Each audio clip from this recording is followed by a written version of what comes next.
Lucas 24, a partir do versículo 13. E eis que no mesmo dia iam 2 deles para uma aldeia que distava de Jerusalém 60 estádios, cujo nome era Emaús. Iam falando entre si de tudo aquilo que havia sucedido.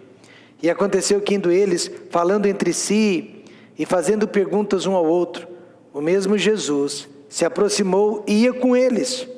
Mas os olhos deles estavam como que fechados, para que o não conhecessem. E ele lhes disse: que palavras são essas que, caminhando, trocais entre vós, e por que estáis tristes? E respondendo um, cujo nome era Cleopas, disse-lhe: és tu peregrino em Jerusalém? Não sabes as coisas que nela têm sucedido nestes dias? E ele lhes perguntou: quais? E eles lhe disseram: as que dizem respeito a Jesus Nazareno, que foi homem profeta, poderoso em obras e palavra diante de Deus e de todo o povo.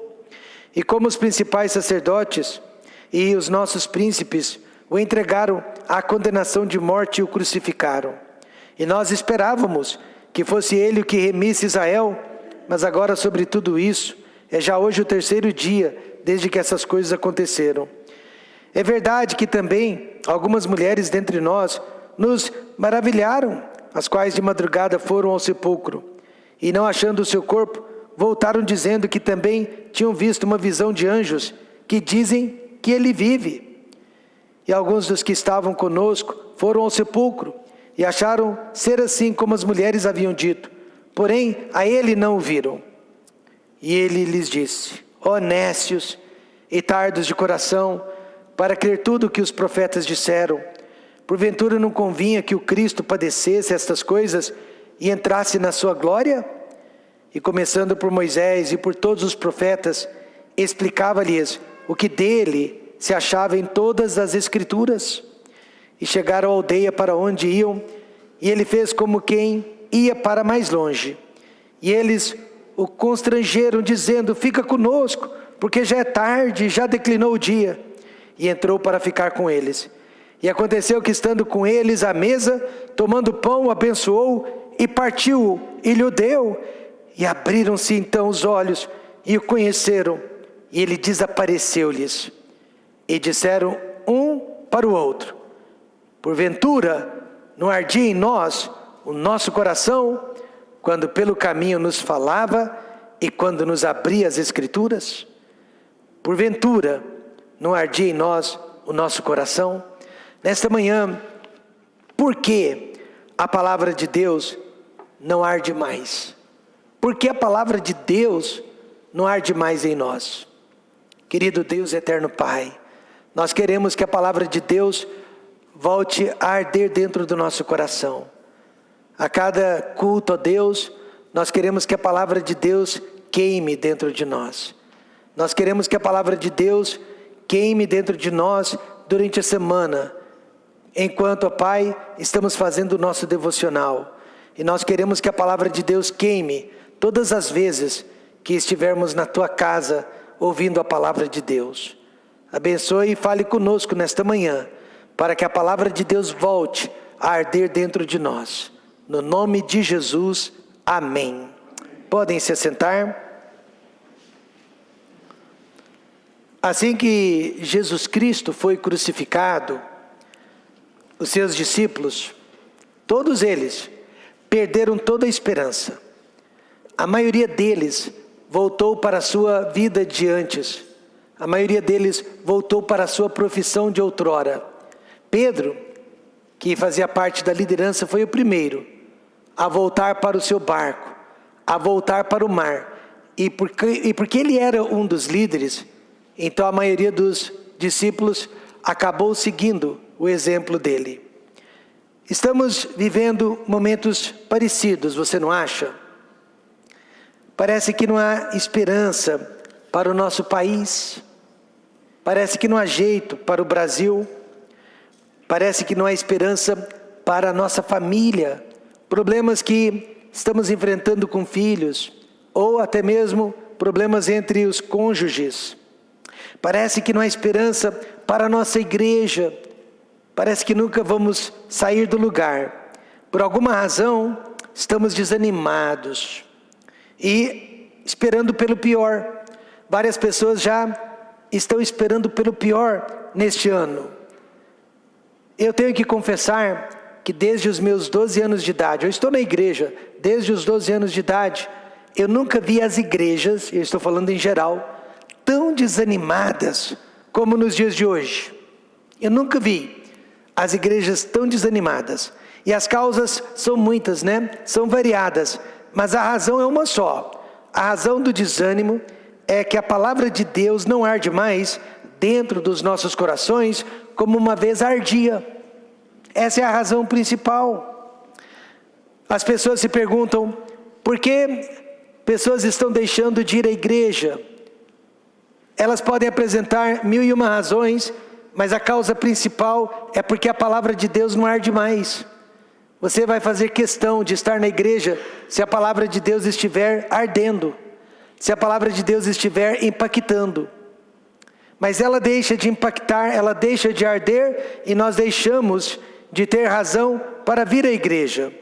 2 discípulos estavam voltando aqui da celebração da Páscoa, que na verdade naquele ano foi a crucificação do próprio Cordeiro de Deus. Foi a primeira vez na história que o próprio Cordeiro de Deus foi sacrificado. No domingo, no dia da ressurreição, eles estavam caminhando, indo para Emaús, conversando sobre os últimos acontecimentos. Porém, mal sabiam eles que Jesus estava ali, caminhando ao lado deles, ao vivo. Provavelmente eles falavam sobre Pilatos, sobre Herodes, os fariseus, os saduceus, e de como todos esses homens juntos conseguiram crucificar Jesus Cristo, saíram vitoriosos contra Jesus de Nazaré. Pior ainda, né? Como todos os discípulos se dispersaram. Era o fim antes do começo do cristianismo. O cristianismo ainda nem tinha começado e já tinha terminado, na opinião daqueles 2 discípulos. O que será que nós estamos conversando nos dias de hoje? Será que em casa nós estamos conversando se vamos permanecer ou não nesta igreja? Será que nós estamos conversando se vamos permanecer ou não neste casamento? Será que nós estamos conversando se vamos permanecer ou não neste país? E se vamos vencer ou não esta ou aquela doença? Eu tenho certeza que esses assuntos estão na boca de muitas pessoas chamadas de crentes. E assim como aqueles 2 discípulos, nós também estamos desanimados. Sim, nós sabemos que Jesus vive, nós sabemos que Jesus ressuscitou, mas por alguma razão, a palavra dele não arde mais dentro de nós. Será que se mudarmos de igreja, a Bíblia voltará a arder no nosso coração? Será que a causa não é o pregador? Nós temos que descobrir por que a palavra de Deus não arde mais dentro de nós.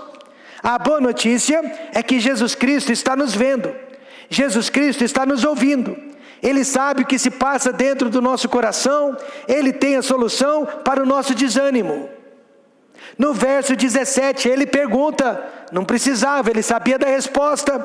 Que palavras são essas que caminhando trocais entre vós e por que estáis tristes?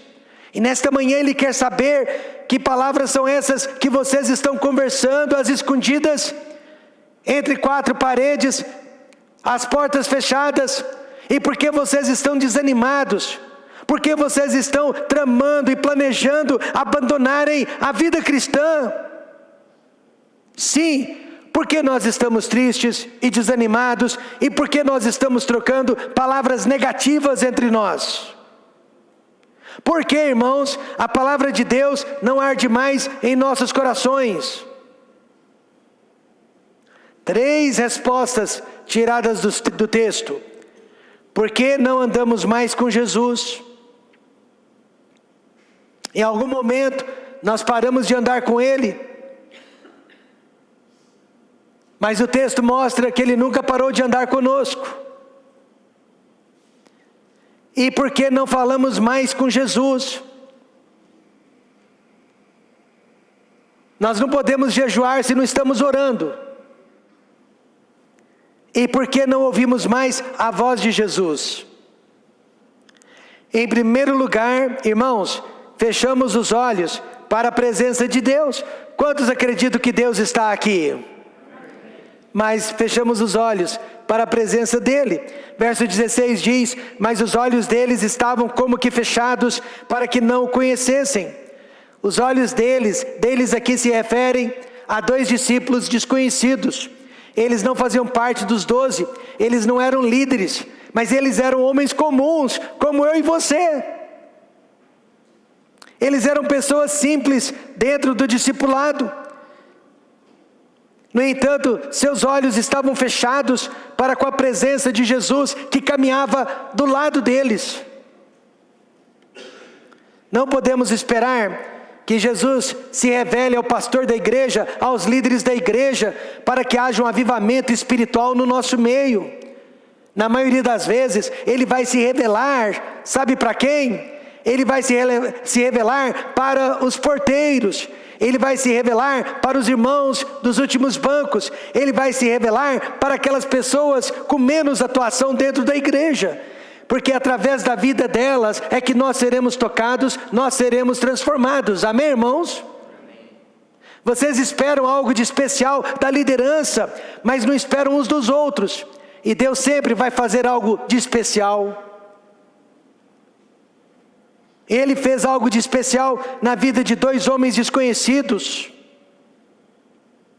Mas por que os nossos olhos estão fechados nesta manhã para a presença de Deus no nosso meio? Porque se soubéssemos que Deus está aqui, todos nós estaríamos aqui.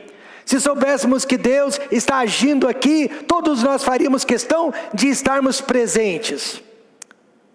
Primeira razão é porque estamos fixados nos acontecimentos deste mundo.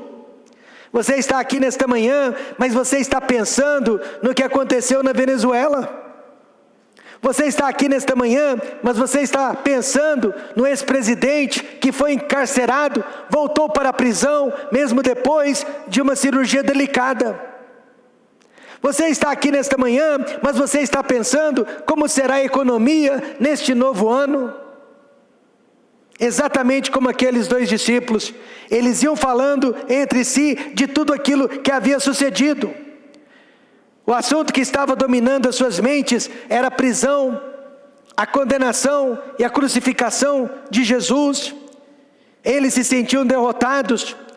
Por 3 anos e meio, eles tinham esperança de que o Messias viera para libertá-los das garras de Roma, do legalismo dos fariseus. Mas tudo caiu por terra quando Jesus foi crucificado.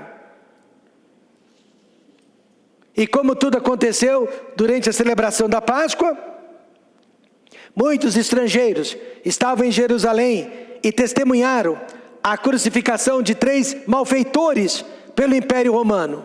E essa notícia, irmãos, se espalhou pelo mundo inteiro, ganhou repercussão mundial.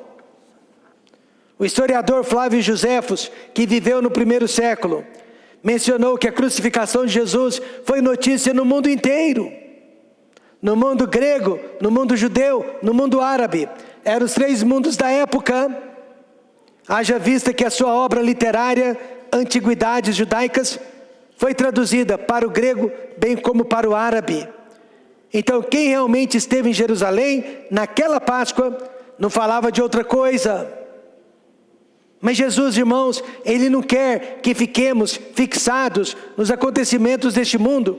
Ele quer que fiquemos fixados na palavra de Deus, nos seus ensinamentos e nas suas profecias. Amém, irmãos? Amém. Ele não quer que o noticiário roube a nossa atenção a respeito do que Ele tem para nos ensinar, como marido, como esposa, como pai, como mãe, como filhos. Como cristãos. Ele quer que fitemos os nossos olhos em sua palavra. O noticiário está matando o nosso zelo espiritual. É política, economia, saúde, segurança.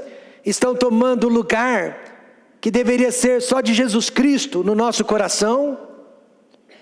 Hoje de manhã nós sabemos citar os 11 ministros da Suprema Corte do Brasil, mas não sabemos citar o nome dos 12 apóstolos do Senhor Jesus Cristo. Nós sabemos a história da Débora do batom, mas não sabemos a história da juíza Débora, que livrou Israel dos cananeus e pacificou a nação de Israel. Observe que nós estamos consumidos com este mundo, e não estamos sendo consumidos com a palavra de Deus. Todos esses acontecimentos estão fuzilando a mente dos crentes e destruindo a fé deles.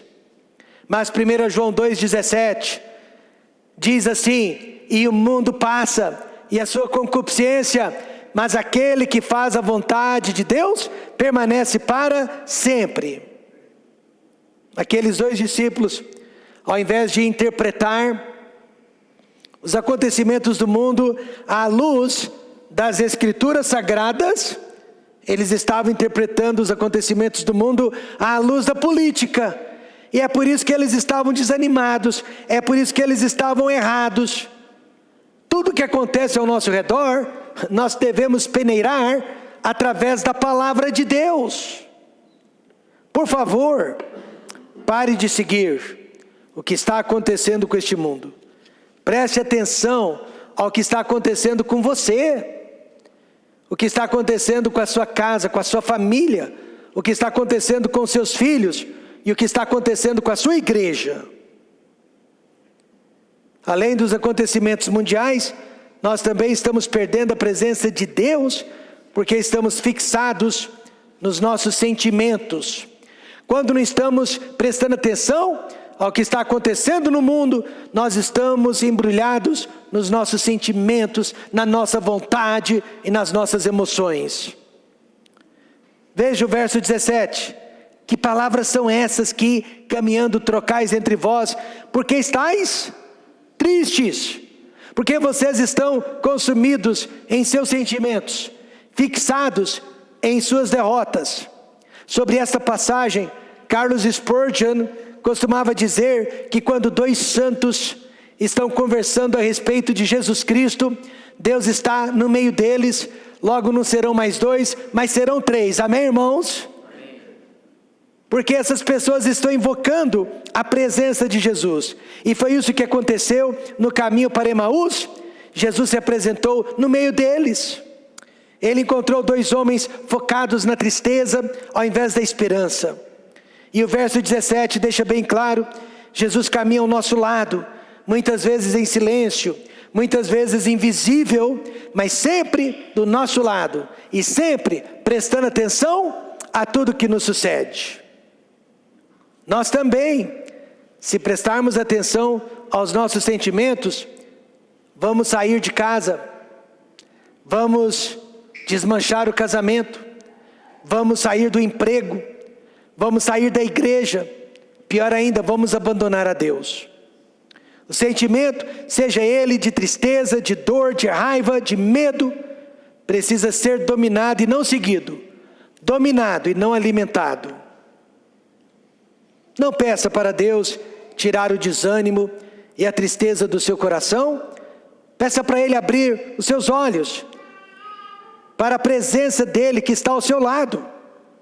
O salmista disse: porque contigo entrei pelo meio de uma tropa, com meu Deus saltei uma muralha. Amém, irmãos? Você se lembra de Geazi? Ele era servo do profeta Eliseu, com medo da tropa dos sírios que havia cercado a casa de Eliseu. Ele estava focado no perigo que aquele exército representava, mas Eliseu escolheu olhar para o poder de Deus e ficou tranquilo. Enquanto Geazi olhava para os cavalos e cavaleiros, Eliseu sabia que o exército de Deus era ainda muito maior. Então vamos tirar os nossos olhos deste mundo, vamos tirar os olhos dos nossos sentimentos e colocá-los sobre Jesus, olhando para Jesus, autor e consumador da fé. Então por que a palavra de Deus não arde mais em nossas vidas?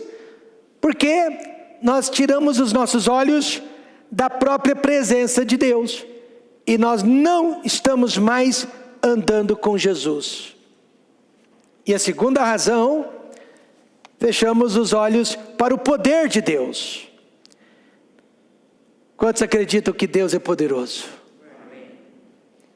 E ele lhes perguntou quais, e eles lhe disseram as que dizem respeito a Jesus Nazareno, que foi homem profeta, poderoso em obras e palavras diante de Deus e de todo o povo. Jesus sabia da resposta, mas ele queria ouvir da boca deles. Jesus sabe tudo o que se passa conosco, mas ele quer ouvir dos nossos lábios. Os dois discípulos estavam mais impressionados com o poder de Pilatos e de Herodes e dos romanos, que foram capazes de prender e matar Jesus Cristo, do que com o poder de Deus para trazer o seu filho de volta dentre os mortos. Aqui neste ponto, eles não sabiam ainda que Jesus estava ali vivo, do lado dele, falando com eles. Mas existe muito significado na pergunta de Jesus: quais? Ele sabe o que aconteceu, ele sabe o que está acontecendo, ele sabe o que vai acontecer, mas ele quer ouvir da nossa boca. Quais? Primeiro, o que o mundo sabe sobre Jesus?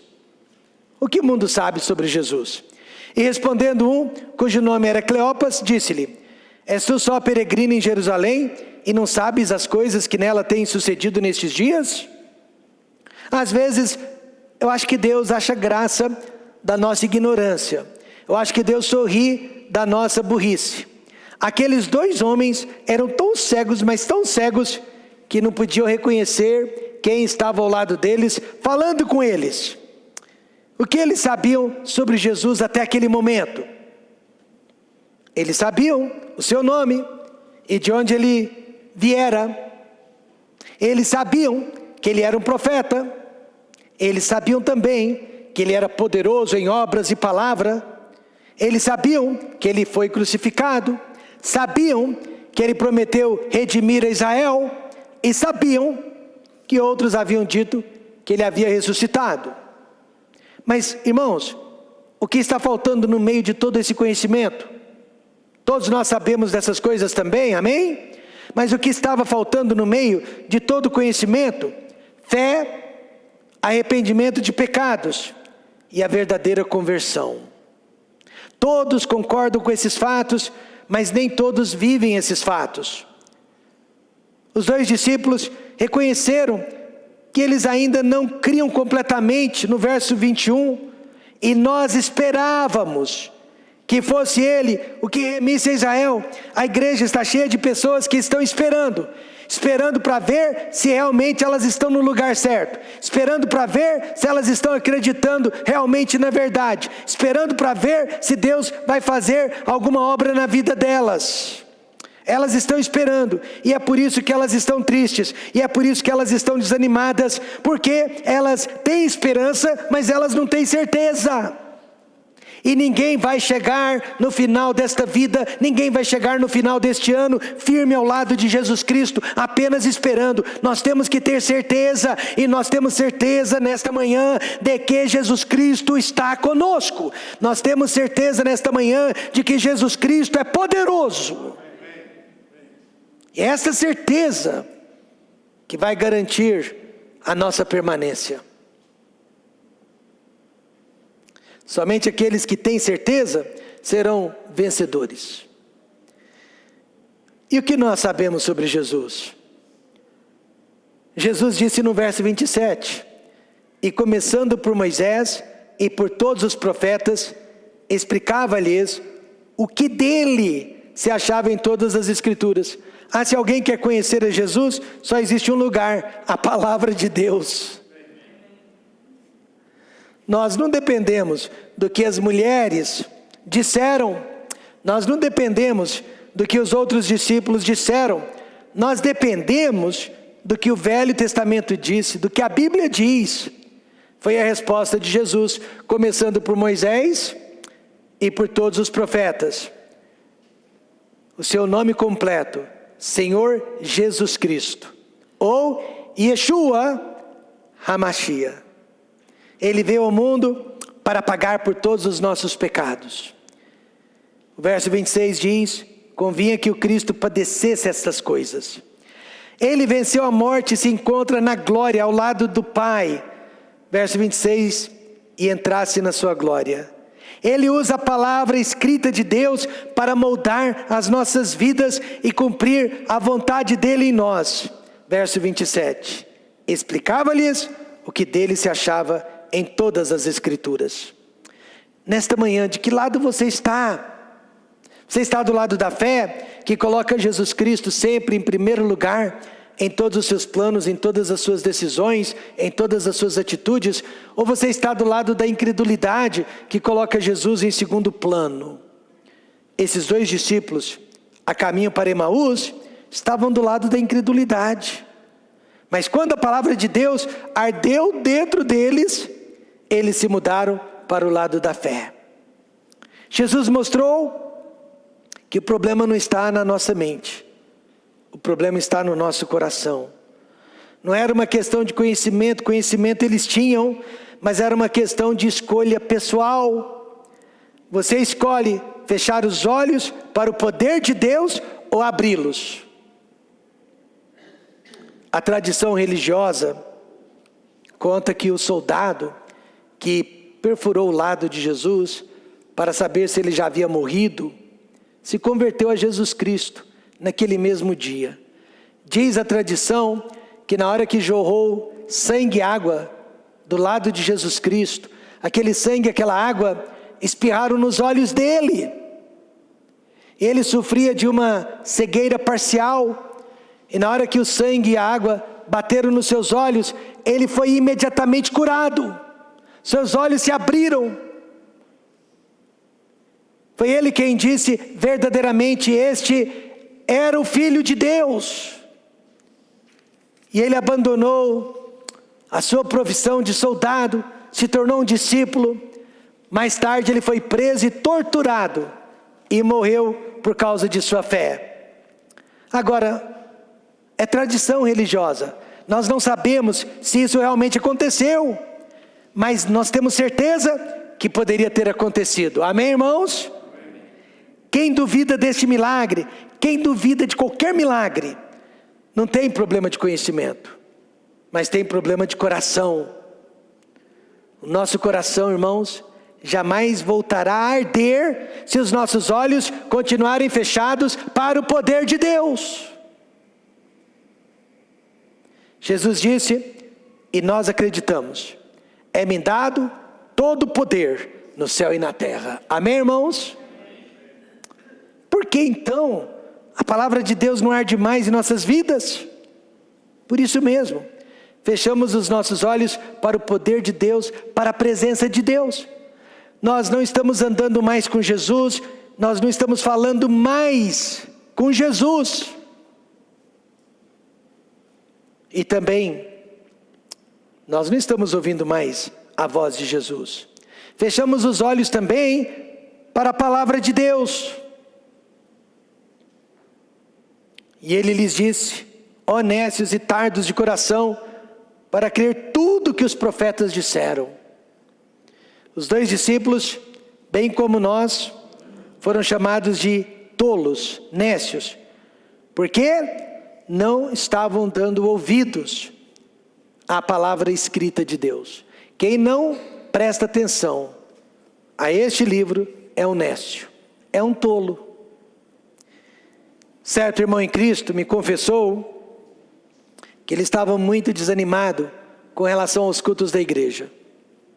Um irmão sincero me disse: pastor, eu não tenho mais vontade de ir à igreja. Os cultos não estão me abençoando.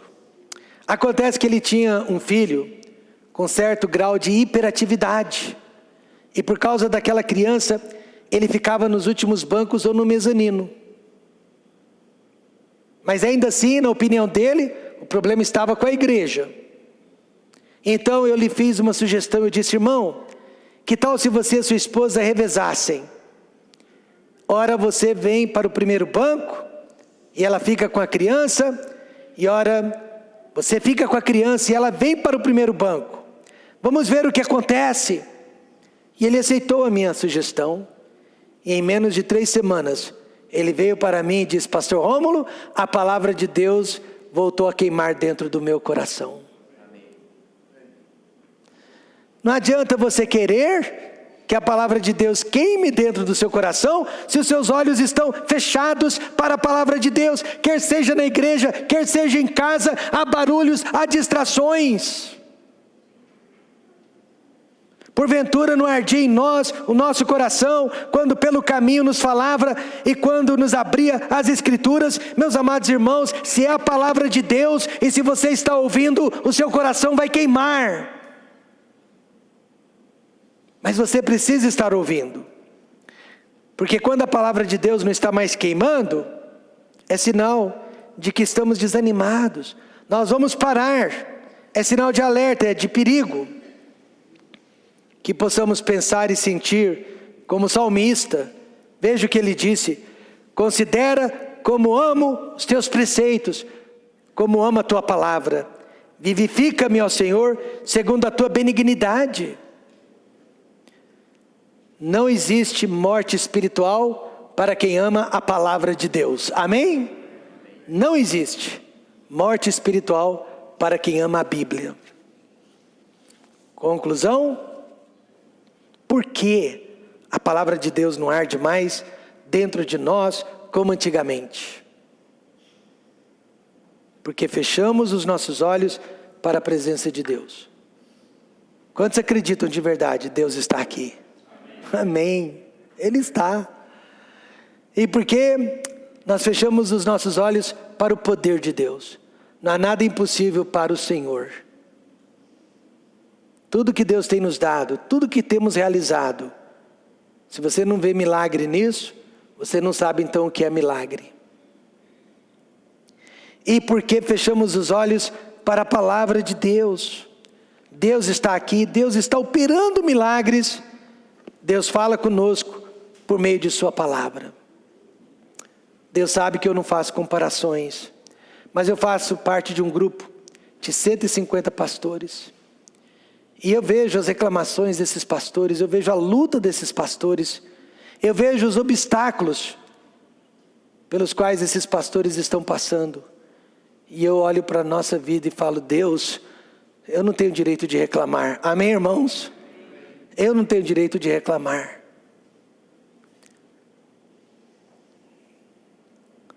Só existe um obstáculo para que a palavra de Deus não arda mais em seu peito: incredulidade.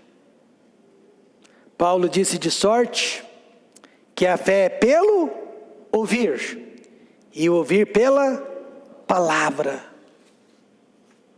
Quanto mais você ouvir a palavra, mais fé você vai ter em Deus.